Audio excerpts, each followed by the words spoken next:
You've been patient, you've been understanding, you've been accommodating every limitation the avoidant has. You've given space when they needed it. You've been flexible with their inconsistency. You've educated yourself about attachment theory so you could better understand their patterns. You've adjusted your communication style to be less threatening. You've managed your own anxiety so you wouldn't pressure them. You've essentially become a one-person support system for someone who struggles with intimacy, and you've done all of this believing that your patience and understanding would help them feel safe enough to open up, to commit, to choose you fully. But here's the brutal truth you need to hear. Your helping is the exact reason they're not choosing you. Your accommodation of their avoidance is enabling them to stay avoidant. Your understanding of their patterns is giving them permission to continue those patterns without consequence. Every time you help them manage their fear, instead of requiring them to face it, you're making it less likely they'll ever do the work required to be in a healthy relationship with you.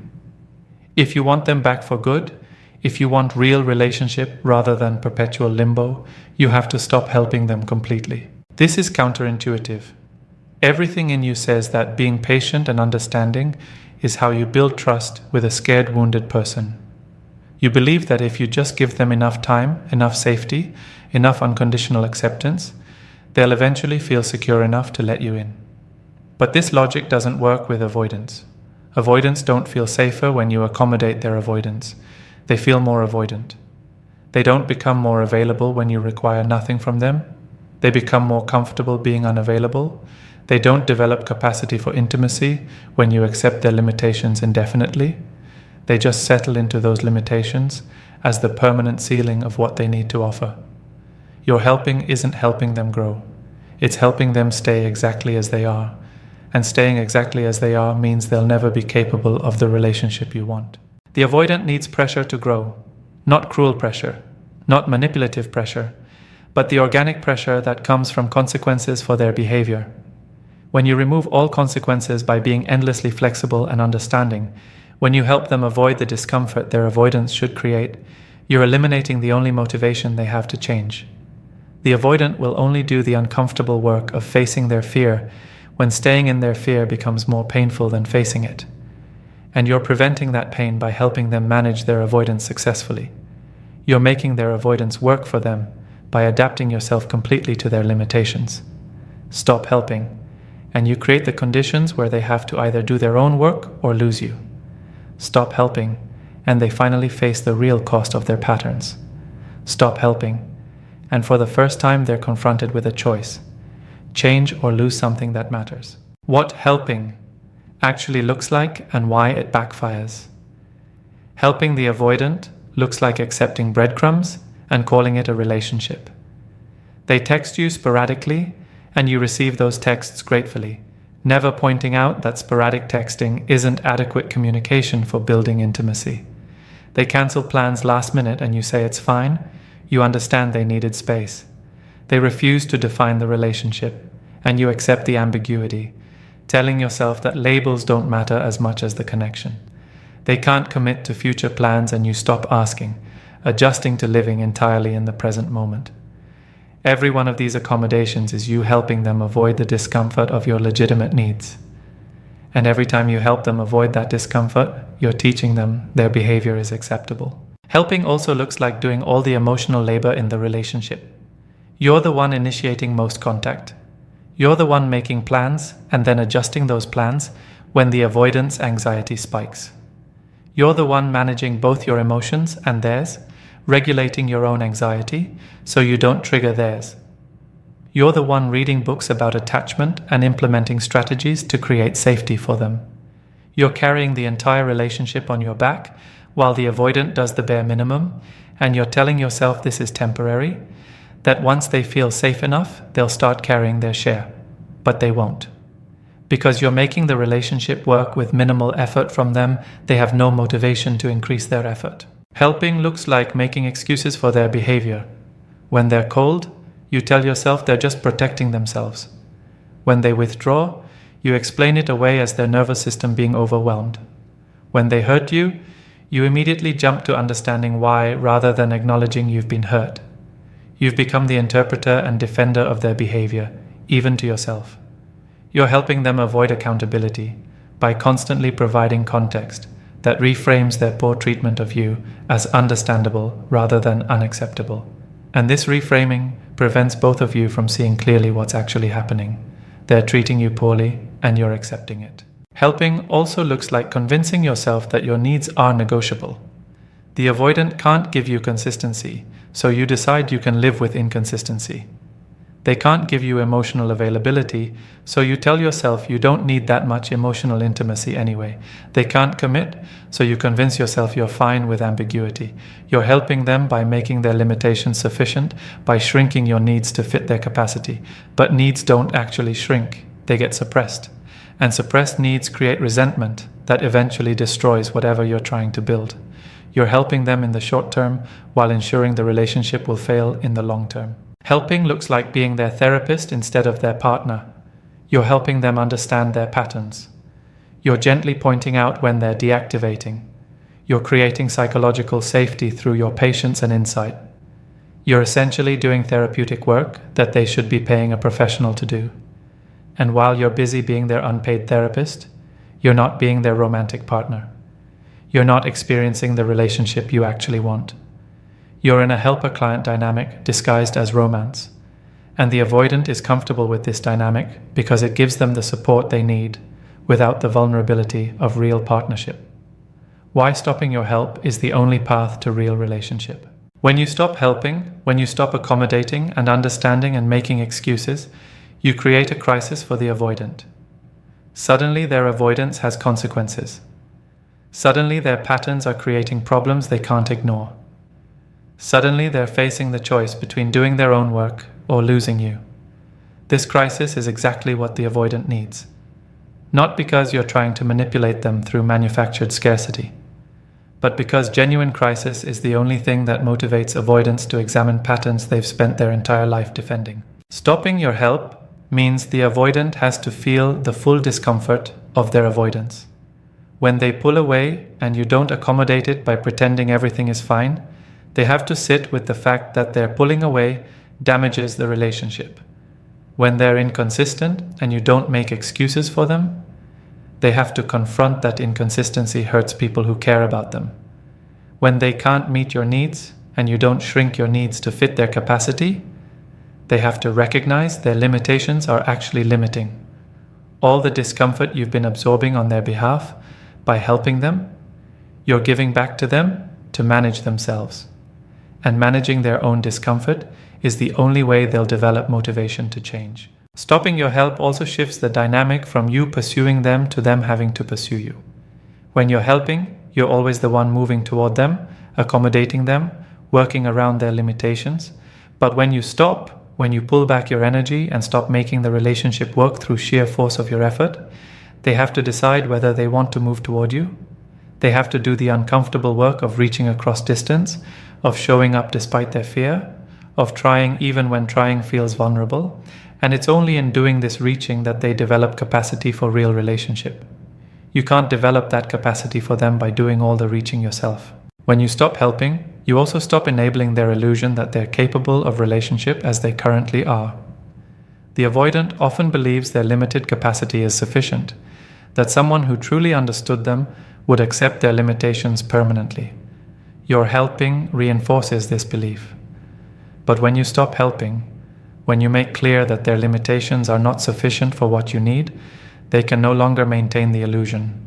They have to confront that they're not ready for relationship, that their avoidance is a problem, that they need to change if they want partnership with anyone, not just you. This confrontation with reality is painful but necessary. Stopping your help creates the condition where the avoidant finally has to choose. While you're helping, they don't have to choose.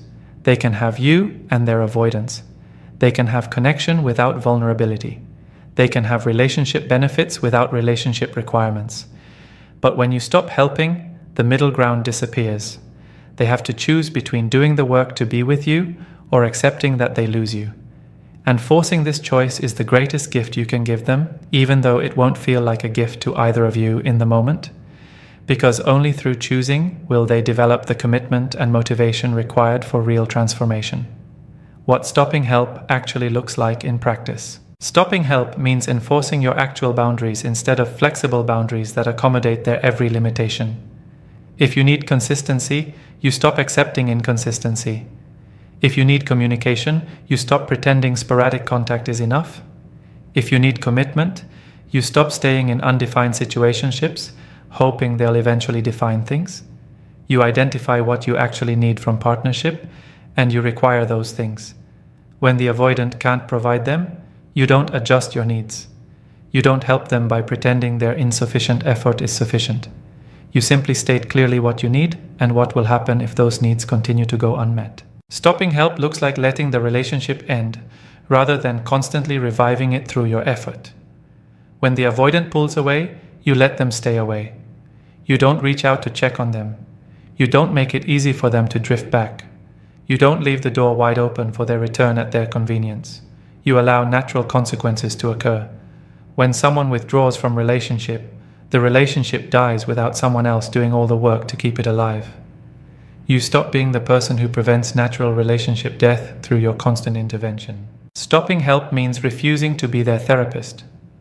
When they want to process their feelings about intimacy, you direct them to actual therapy. When they want understanding for their patterns, you offer compassion but not accommodation. When they want you to help them feel safe enough to be vulnerable, you explain that creating safety for vulnerability is work they need to do with professionals, not work you can do for them. You're clear that you're available to be their partner if they become capable of partnership, but you're not available to be their emotional support system while they avoid the professional help they actually need. Stopping help looks like being honest about the impact of their behavior instead of protecting them from that honesty. When they hurt you, you say you're hurt rather than immediately jumping to understanding why they did it. When they disappoint you, you express disappointment rather than making excuses.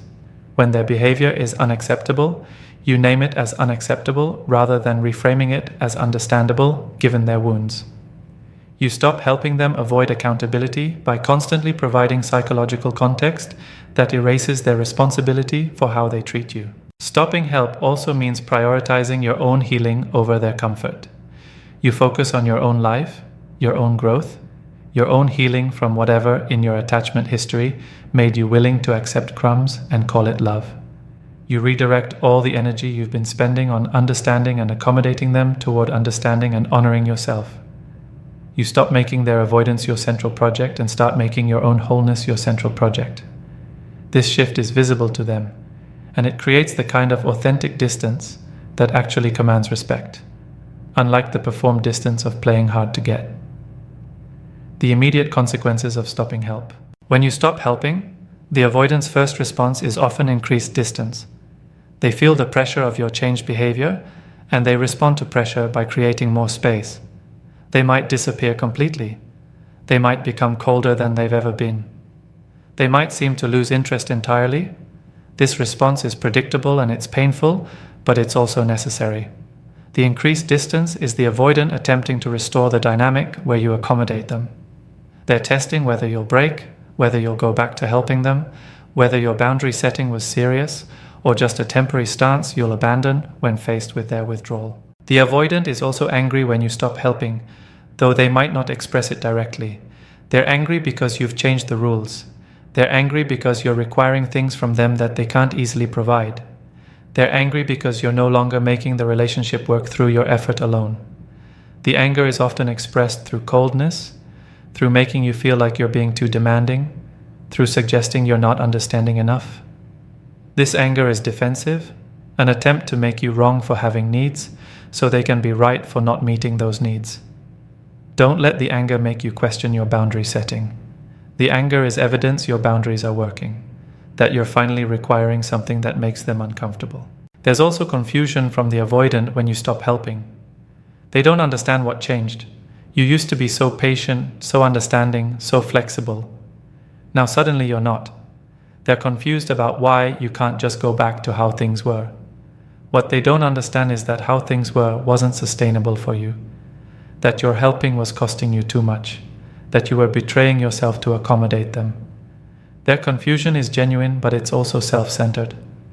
They're confused about the change from their perspective, without considering what maintaining the old dynamic was doing to you. When you stop helping, you might also see brief attempts from the avoidant to reel you back in. They might offer just enough more than they were offering before to make you think they're changing. They might suddenly become more available, more communicative, more affectionate. But these changes are often reactive rather than sustainable. The avoidant is responding to the threat of losing you, not to internal motivation to be different. And the changes will likely disappear once they feel secure that you're not actually going anywhere. Don't mistake reactive improvement for genuine transformation. Genuine transformation is slow, involves professional help, and is maintained consistently over time, regardless of your behavior. The long-term consequences, they do the work or you walk away. If you maintain your boundary of not helping, one of two things will eventually happen. The first possibility is that the avoidant actually does their own work. They get into therapy. They commit to examining their patterns.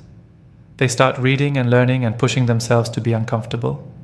They slowly develop capacity for more consistency, more vulnerability, more presence. They begin to show up differently, not perfectly, but progressively better over time.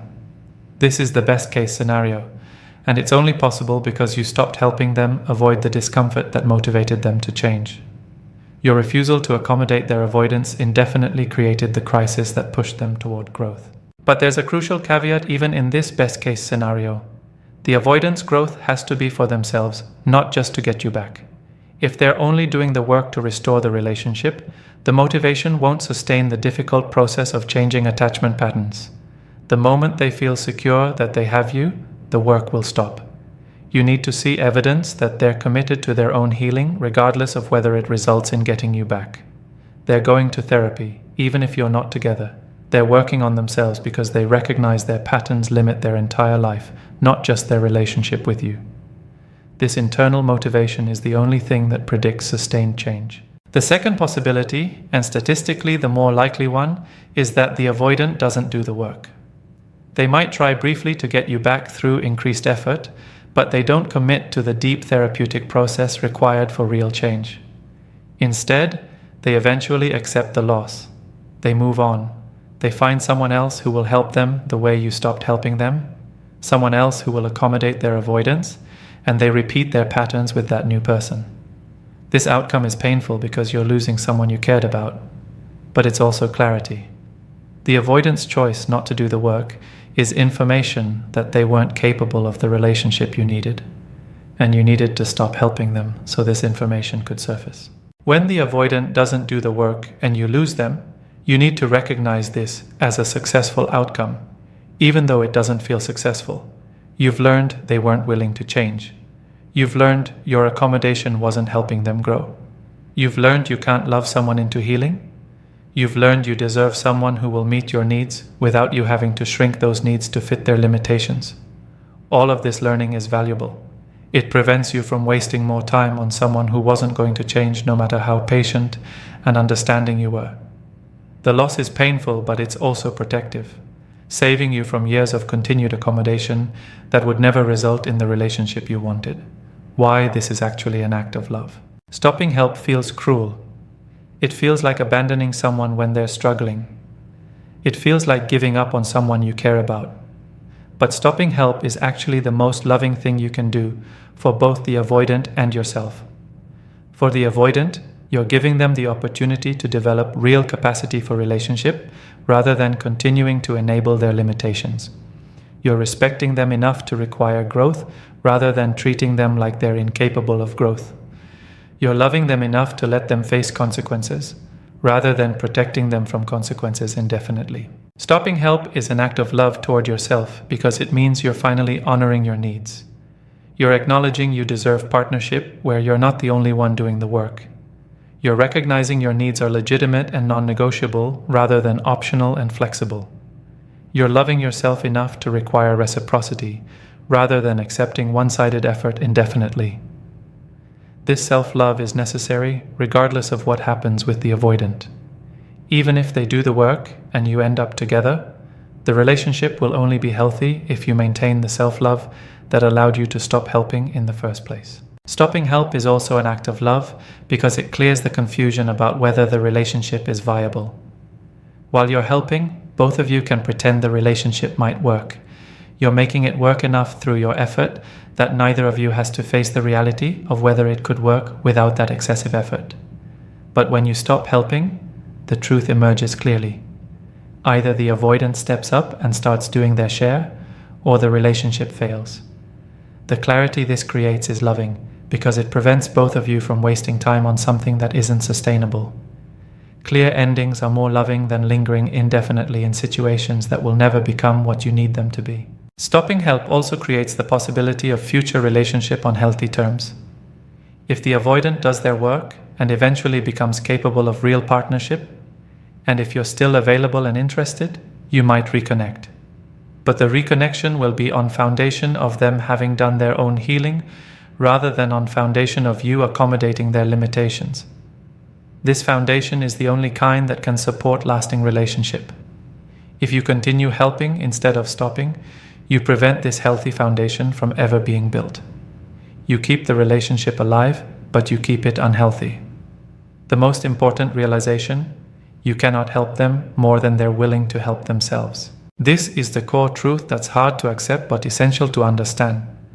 You cannot help the avoidant more than they're willing to help themselves. If they're not ready to face their patterns, your helping won't make them ready.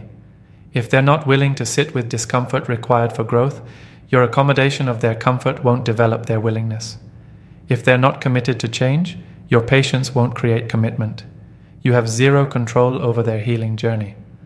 The only thing you control is whether you enable their avoidance or require them to face it. Your helping has been a form of control, even though you didn't recognize it as such. You believed that if you just helped enough, loved enough, understood enough, they'd change. But this belief gave you imaginary power over their growth. The truth is that their growth is entirely in their hands. They'll change when they're ready to change, if they ever become ready. Your helping or not helping doesn't determine their readiness. It only determines whether you're available while they remain unready. Accepting your powerlessness over their healing is actually liberating. It means you can stop trying to fix them, stop managing their fear, stop making the relationship work through sheer force of your will. You can step back and let them take responsibility for their own healing. You can focus on yourself instead of on them. You can recognize that the only person you can help is yourself, and helping yourself means stopping the help that's harming you both. The avoidant might never do the work. They might stay avoidant for their entire life, losing person after person because they can't overcome their fear. This possibility is sad, but it's also not your responsibility. You're not responsible for fixing them. You're not responsible for helping them heal. You're not responsible for accommodating their limitations indefinitely. Your only responsibility is to yourself, to honor your needs, to require what you require from partnership, to walk away from what doesn't serve you. Stop helping them. Start helping yourself. And let them face the choice that only they can make. Change or continue losing people who matter.